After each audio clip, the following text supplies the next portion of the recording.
In this video, we're working with an Andover Mills Oscar multimedia cabinet. Holds like 576 CDs, a bunch of DVDs and Blu-rays.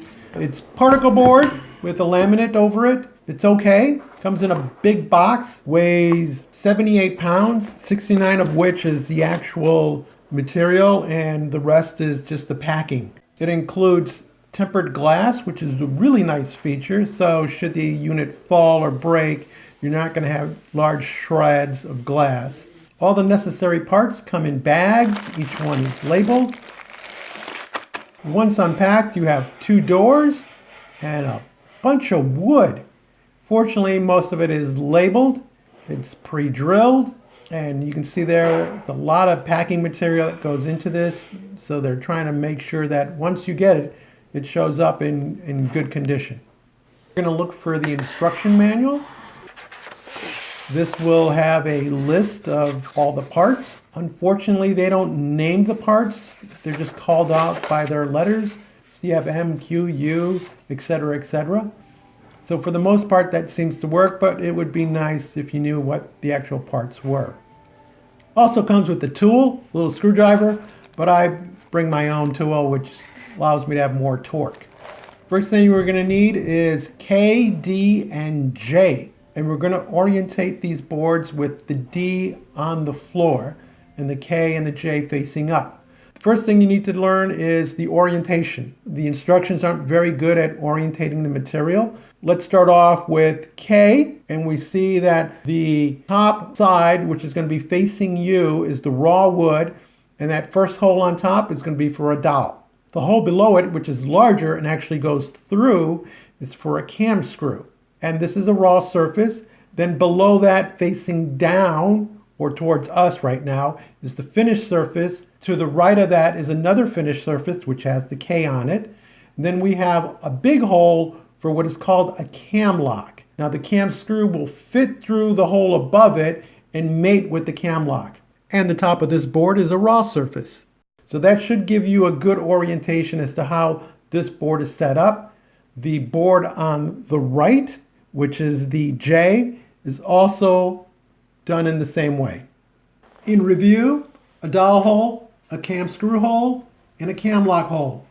Down here at the bottom, you'll see a white piece of plastic, and that's where your cam screw is going to go into.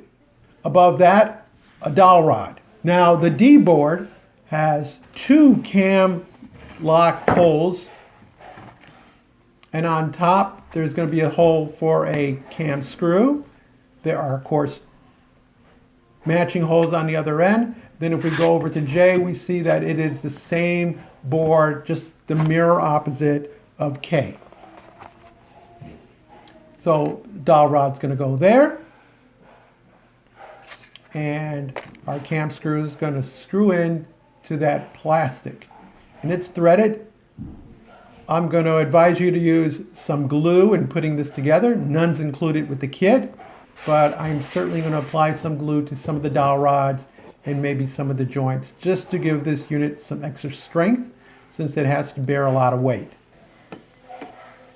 So we screw in our cam screw, put in our dowel rod. We do the same thing for the other side. Now we get our cam lock, and if you notice, there's a little arrow on it. That arrow faces the hole that the cam screw is going to come through. So we line it up with the opening, and then there's a hole that's going to feed into that opening where the cam screw is, and these two are going to mate, and then we're going to turn that clockwise to lock it. This is actually how it works. We line up everything, feed it through, take our screwdriver, turn clockwise, and now the two units are joined together. Do the same thing for the other side. Now that we've got J, D, and K together, we need to add L. With L, we're going to add a cam screw and a dowel rod. And again, we're going to do the same thing for both sides.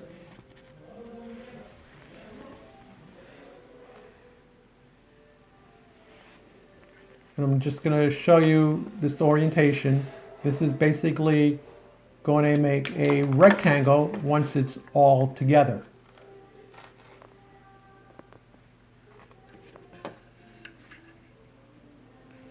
So this is how it should line up.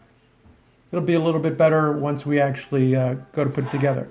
So now we get our cam locks and we put those in the big holes on both sides. Now you see my dowel rod and my cam screw are in place on L. I'm going to bring that board on top. Make sure that orientates correctly. And if you want, you can also add some glue to it. Now I'm going to show you here that I've just inserted all my cam locks, the K, D, and J boards. And now we're ready to lock this together. So once again, I line up the board, both sides. You can add some glue here if you want to on that raw particle board. Wouldn't hurt, but just a little bit, otherwise it's going to go over the sides and make things look ugly for you. So with the boards trued up, you're going to take your screwdriver, turn clockwise, and now these two boards are locked together. You're going to do the same thing for the other side, and just lock down all your cam locks, and then you'll have this unit ready to take some dowel rods. Dowel rods are going to go 2 on the left,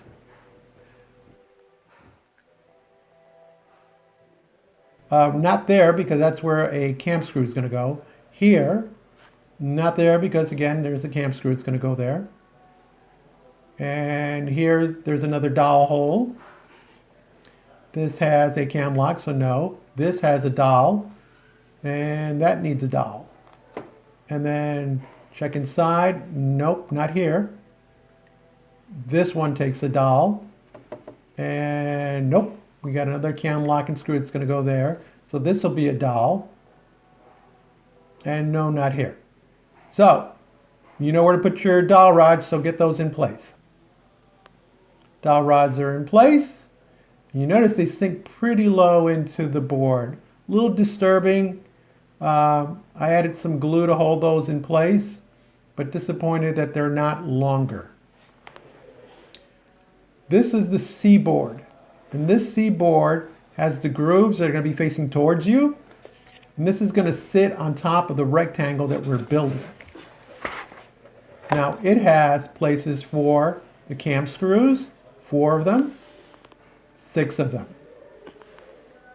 And these cam screws you can just put on by hand. They thread really nice and easy. You don't want to over thread it because you're going into plastic and you don't want to strip it. So how do you know if it's proper? This is incorrect. See, there's still thread showing. So if you need a screwdriver, just make sure you take it down till it's fully seated. But normally I was able to do these just by hand. With the cam screws in place, we are now ready to attach this top board to our rectangle. Line them up. And again, if you wanted to, you could add a bead of glue all the way around it to give it some additional strength. Now we still have to turn this box over because we still need to tighten the cam locks that are underneath. You see? Because it's still loose. So we flip it over. And you notice I'm using some of the packing material that came with the unit to protect the surface. Now there should be cam locks in here, which I forgot to put in. I didn't realize that at the moment.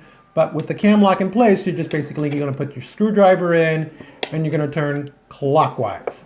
You see here that I actually did get the cam locks into position all the way around. I secured them all by turning them clockwise. So now our rectangle is attached to the bottom base.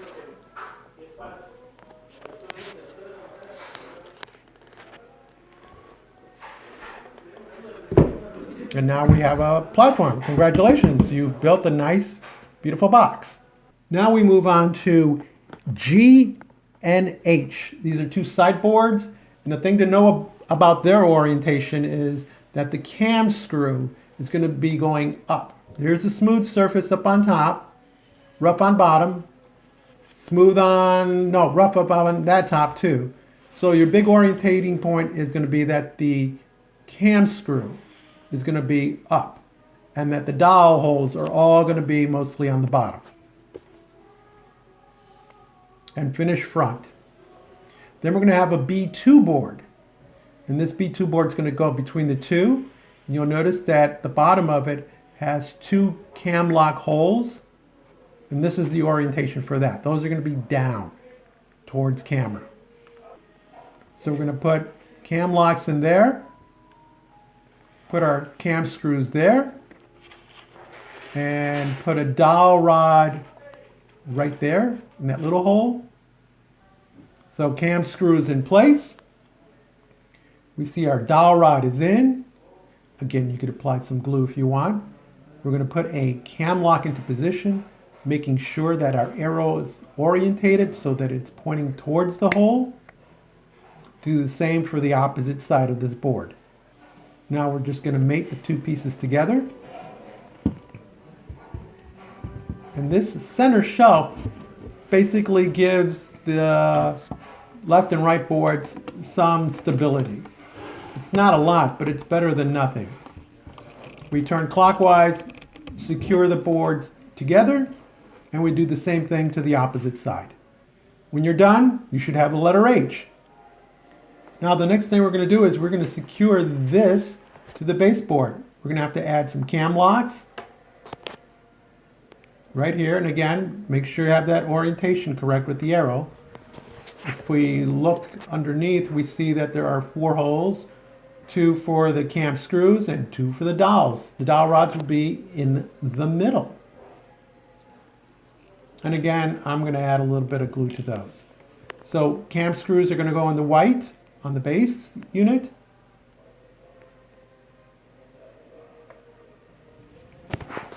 And same on the opposite side. Your dowel rods can go on either the base or the platform, however you like it. Now, what I'm going to do is I'm going to attach this while it's still on the floor. I could pick up the H and drop it down on the base, but if for some reason I knock it left and right, I might actually break the particle material. So in order to minimize that risk, I'm going to join these halves on the floor. So we line up, we push it in. I put a little glue inside the holes where the dowel rods are going to go into. And it may help to have someone to hold the base while you push down on the 2 sides so that they mate properly. And once they're in, and of course you're going to tighten those cam locks. Once it's locked into place, you've tightened your cam locks, this is what it should look like. Your H should be sitting on top of the base. Now we're going to take a board that's labeled A, and that's the top board. It too has 4 cam screw holes, 4 dowel rod holes. Those, of course, they're going to mate with the 2 dowel holes that are in the center. And you're going to do the same thing for the opposite side. Here we are, the dowel rods are in. There's a little bit of glue. I have my cam locks in place. I've done the same thing for the other side. And now we're ready to take that A and drop it into position. But first, I need to screw in my cam screws. Cam screws are in place on both sides of the board. I'm going to take the smooth finish edge, and that's going to be towards me, towards camera as I go back to the front position. I'm going to place that down, gently press it into position. Here's our front. Here's our left side. And now all I have to do is go to the cam locks, turn them clockwise, and that will secure the top. Now, a quick warning, this is still a flimsy top. See how unstable it is? Because it has no backboard to support it at this point. So just be careful. With that step out of the way, we now get our windows, and you'll notice the handles are at the upper end of the window. They have cutouts. This is called a up stopper that's going to fit in here. There are 2 per door. And then on the bottom, this is what an up stopper looks like. It attaches via 4 screws. Down at the bottom are the down wheels, and they go here. And again, it's just a wheel. It has 4 screw holes, and those get mounted down there. They are called R and S, and we use T, the screws, to connect them. They've put in some pilot holes, so in theory, this should be easy. What I quickly found out was that it wasn't so easy. You see this black part here? As I was screwing in, it was actually coming forward. So you may either want to glue this or hold it down while you're screwing in. I actually got a 1/16 drill bit, got my drill out, and put in new pilot holes. I found out by doing this, attaching the wheels and the stoppers was a much easier process. For some reason, their pilot holes weren't big or deep enough. So now we're going to take a door and slot it into these grooves. But before we do that, we take the up stopper and push that pin down. Otherwise, it will not fit in. So you do that to both sides. You pick up your door and you put it in the back groove. Make sure it's smooth and that it's properly aligned.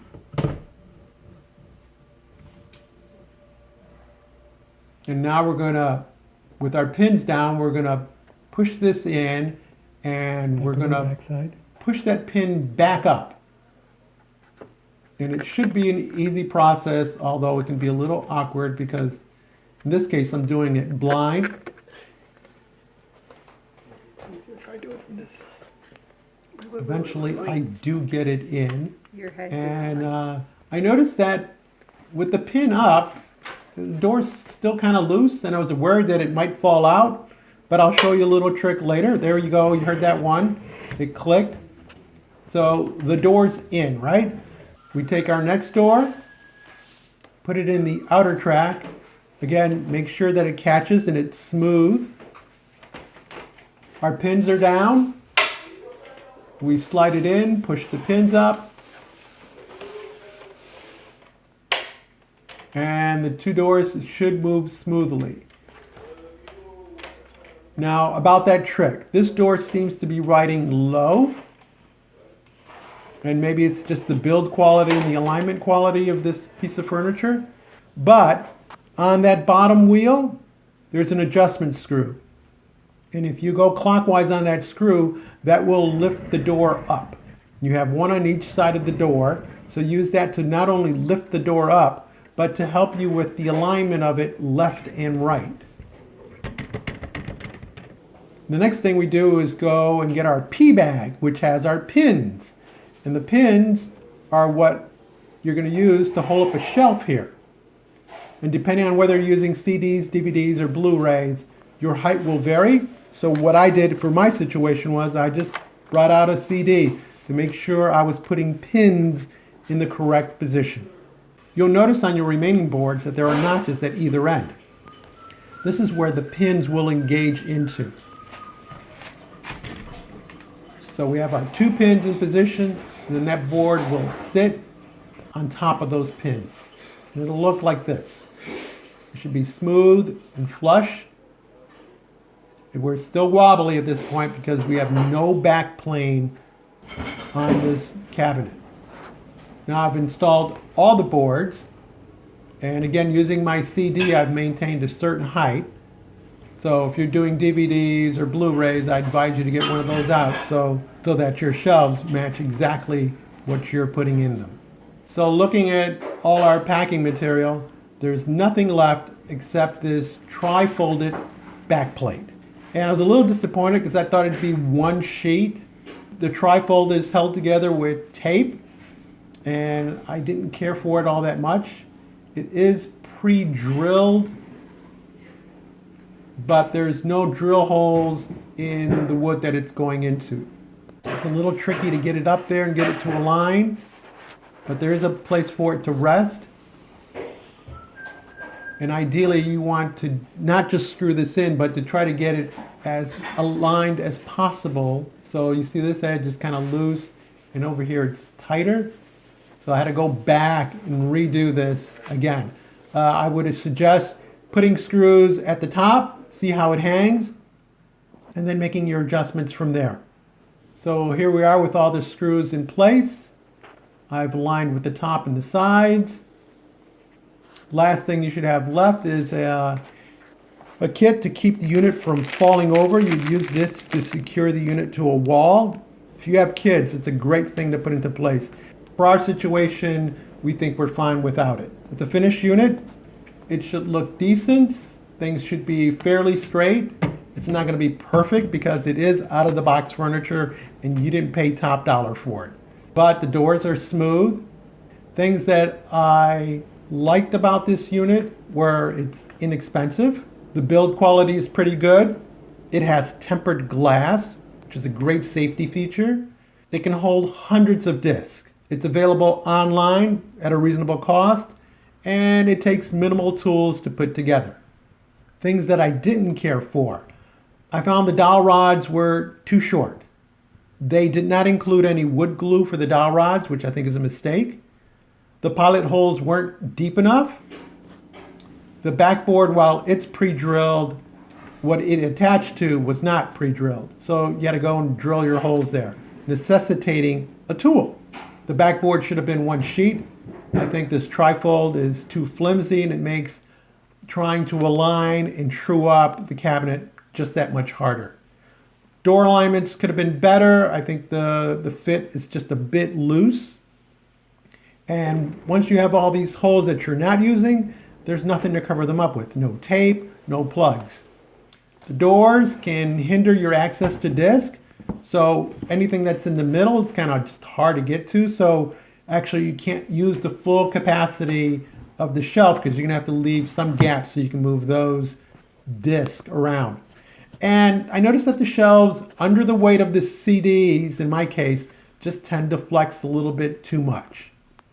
Here's the finished unit, fully stocked with CDs, and it took my entire collection, which was nice. It's what we were looking for, so it was a great solution for us. I would recommend this unit for anyone who doesn't want to spend a lot of money, wants an okay build, and has a little do-it-yourself experience. If you liked the video, if you found this helpful, please give us a thumbs up, leave us a comment, and please subscribe if you can. And as always, thank you for watching.